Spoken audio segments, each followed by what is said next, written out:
મંદિરમાં આ વાવનું પાણી ભરાઈ ગયેલું હોય જુઓ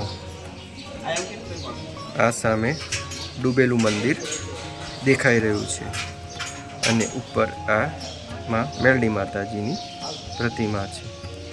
મંદિરના પગથિયા સુધી પાણી ભરાઈ ગયેલ છે જેથી હાલ બહારથી જ દર્શન કરી એવી ઘણી બધી બાધા માનતા રાખતા હોય છે અને બાધા પૂરી થતાં અહીં તેમના ફોટા લગાડતા હોય છે।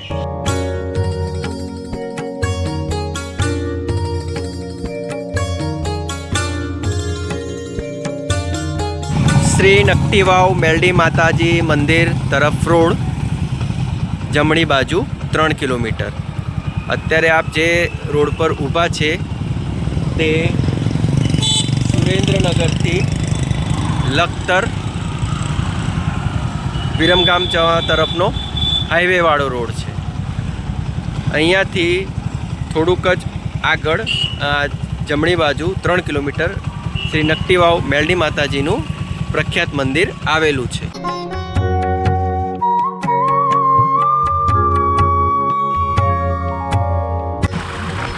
એવો સરસ મજાનો આજુબાજુ લીલાછમ વૃક્ષો લીલોતરી વાળો રસ્તો છે જે સિટીથી એકદમ દૂર તમને ગામડા જેવી ફિલિંગ કરાવશે, પરંતુ આ સુરેન્દ્રનગર સિટીમાં જ આવેલું છે।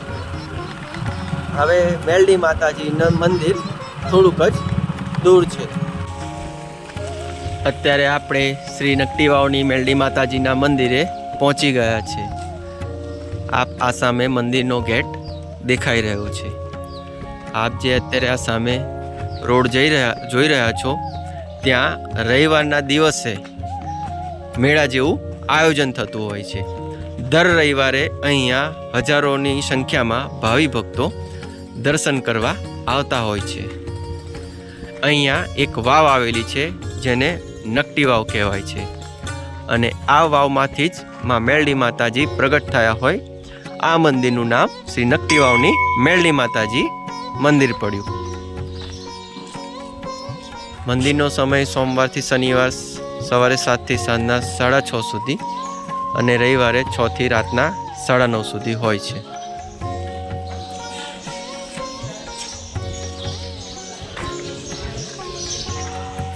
આપણે મંદિર પ્રાંગણમાં પહોંચી ગયા છીએ।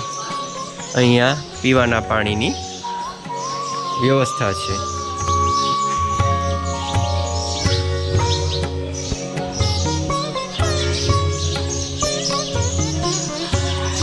બૂટ ચંપલ ઉતારી આપણે મંદિરમાં પ્રવેશી ચૂક્યા છે।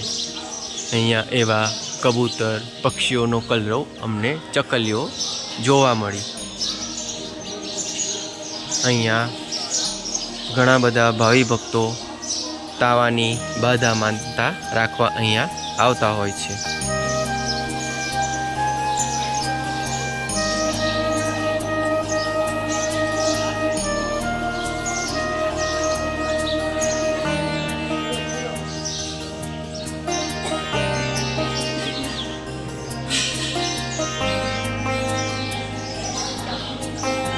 શ્રી મેલડીમાં આ મંદિરની બાજુમાં એવા શ્રીફળ ચૂંદડી પ્રસાદીની દુકાન આવેલી છે। સામે નાનું એવું માં કાલિકા માતાજીનું મંદિર છે। જય માં કાલિકા માતા।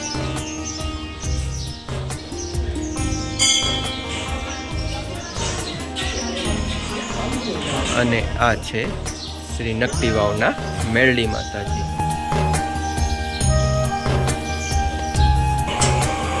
આ વાવ ભરાઈ ગઈ હોય મંદિર અત્યારે આપ જોઈ રહ્યા છો કે ડૂબી ગયું છે।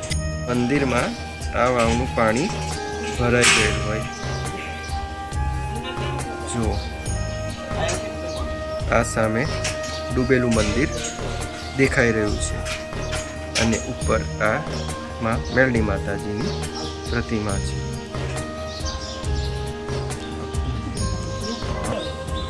માતાજીના દર્શન કર્યા બાદ અહીંયા ચમત્કારી હનુમાનજી દાદાનું મંદિર છે।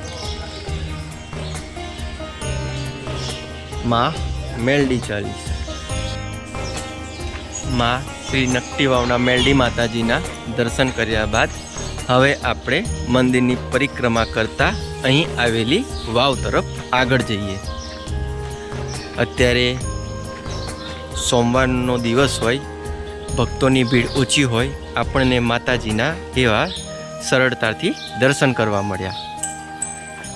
અને આ રહી વાવ. આ વાવના પાણીને એવું ખૂબ જ પવિત્ર માનવામાં આવે છે. અત્યારે આપ આ વાવ જોઈ રહ્યા છો. અહીંયા આ વાવ વિશે લખવામાં આવ્યું છે. આ વાવ નકટી વાવના નામે ઓળખાય છે. આ વાવનું પાણી પવિત્ર ગણવામાં આવે છે. તેમજ આ પાણીનો ઉપયોગ લોકો પ્રસાદ તરીકે કરે છે, જેથી આ વાવમાં કોઈ પણ પ્રકારના ફૂલહાર, લોટ, બિસ્કિટ, મમરા કે કચરો નાખવો નહીં. જો ભક્તો અહીંયા નોટો, સિક્કા, 500ની નોટ, અહીંયા તાવાની બાધા માનતા રાખતા લોકો અહીંયા તાવાની પ્રસાદી તરીકે આ જગ્યાનો ઉપયોગ કરે છે.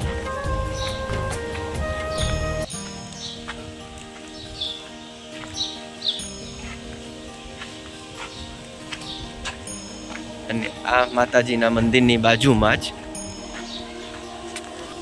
સોમનાથ મહાદેવજીનું મંદિર આવેલું છે.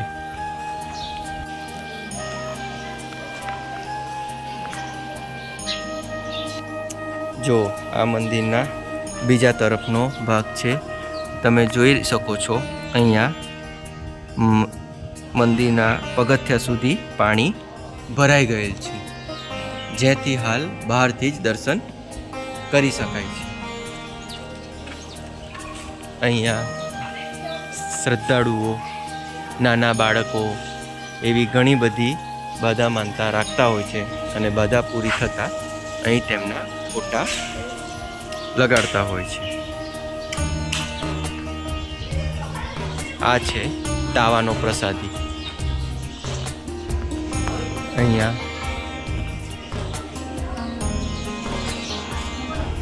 શ્રી નાગદેવતા.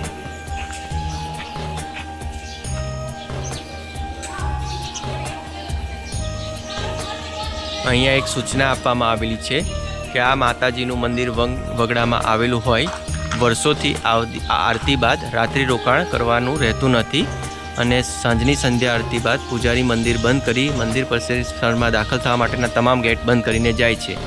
ત્યારબાદ અંદર કોઈપણ વ્યક્તિને એન્ટ્રી આપવામાં આવતી નથી. આપ આ વાતનું ખાસ ધ્યાન રાખજો. મંદિરનો સમય ફરી એકવાર તમને જણાવી દઉં. સોમવારથી શનિવાર સવારે 7:30 થી 7:30 સુધી અને રવિવારે ફક્ત એક દિવસ માટે સવારે 6 થી સાંજના 10:30 સુધી.